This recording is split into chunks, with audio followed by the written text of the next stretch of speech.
Welcome to மாயா பஜார். இன்றைக்கு நாம் பார்க்கும் ரெசிபி பூண்டு ரசம்.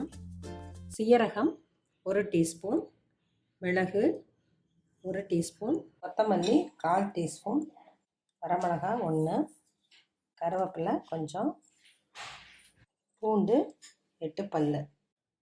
சீரகம், மிளகு, கொத்தமல்லியை ட்ரையாக பவுட்ரு பண்ணிவிட்டு மீதி 3ஐயும் சேர்த்து அரைச்சிட்டு அப்புறம் தண்ணி ஊற்றி அரைப்போம். கொஞ்சம் கரகரப்பாக தான் இருக்கும், ரொம்ப ஃபைனாக வராது.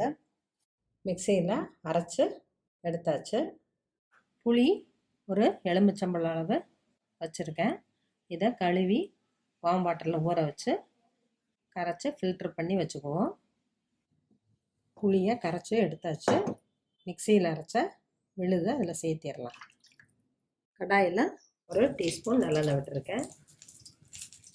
கடுகு 1/4 டீஸ்பூன், உளுந்தம்பருப்பு 1/4 டீஸ்பூன், கடலைப்பருப்பு 1/4 டீஸ்பூன், வெந்தயம் ஒரு 5-6, கட்டி பெருங்காயம் கொஞ்சம், 2 சின்ன வெங்காயம், 1 வரமிளகாய், கருவேப்பிலை, கலந்து வச்ச புளித்தண்ணியை ஊற்றிடலாம்.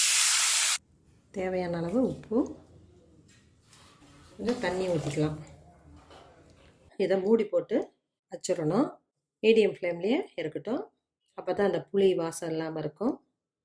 ரசம் நல்லா நுரக்கட்டி வருது.